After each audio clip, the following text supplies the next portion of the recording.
Yan ang asawa mo. Yan ang sinasabi ko sa'yo eh. Noon pa man, ayaw ko na yan sa'yo eh. Bakit mo nagawa to? Ginagawa mo pa rin pala? Tanong mo sa sarili mo. Sabi sa'yo kuya eh. Diba sabi ko sa'yo, hindi na yan magbabago. Bakit mo nagawa sa akin to? Di ba inalis na kita dyan sa sitwasyon mo na yan? Nandiyan ka na naman ulit?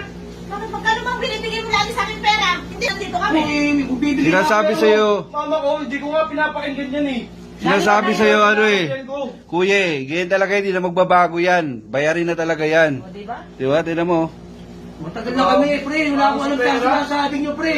Pagpapalit mo, pagsasama natin para sa pera? Ha? Sumagot ka! Papalit ko talaga dahil kulang ang binibigay mo sa akin. Yung sweldo mo hindi Kasi sapat. sinasabi ko sa'yo na huwag mong alin yung babae na yan. Ang sabi mo, kaya mo siyang baguhin. Oo ngayon. Ako, pare, sabi ko na wala ako alam sa problema niyo, ha. Yung binibigay ko lang yung pangailangan ng asawa mo.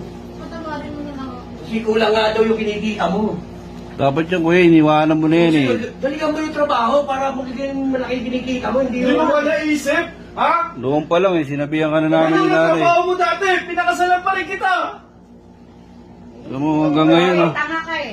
Hanggang ngayon, ganyan pa rin, oh. Nakikinig eh. Ang kasalanan ko ba na minahal mo ako ng sobra? Sabi mo, hindi mo na gagawin, hindi mo na uulitin yung ganyang trabaho. Wala eh, nagipit ako eh. Nagipit, pwede naman Siguro- ako gumawa ng paraan eh. Sabihin Siguro mo sa akin. matagal na nilang ginagawa yan. Kaya pag Sobra lagi may ka, pera yan maluho minsan. ka. Maluho sobra yung asawa Binibigay ko naman sa'yo lahat kahit ipangutang ko.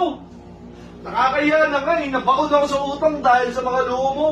Tapos gagawin mo pa rin sa akin yan? Kasi nang magawa, ganito talaga ako eh. Oh, eh, narinig mo yung sinabi ng asawa mo. Manahimik ka pre, mag-uusap pa tayo mamaya. Kuya, iwanan mo na yan. Di, kala mo basta-basta ka makakalabas dito. Ah, ganun. Pare, may kaso yan. Bahala ka. Huwag lang masasaktan. Subukan mo lang masaktan. Palayasin mo na yan sa bahay, paimpakin mo Ayun na talaga yan. Talaga, sapat na tong ginawa niya sa akin na to. Ikaw kasi hindi ka nakikinig eh. Pakiwalay na talaga ako sa'yo. Tagal ko nang gusto O, diba? makiwalay sa'yo. At Ayaw ko kami nang mga- sabihin. Talaga, bagay ka sa ano. Mamataas Sa ganyang gawain. niya. Wala nang pagbabago yung ganyang babae.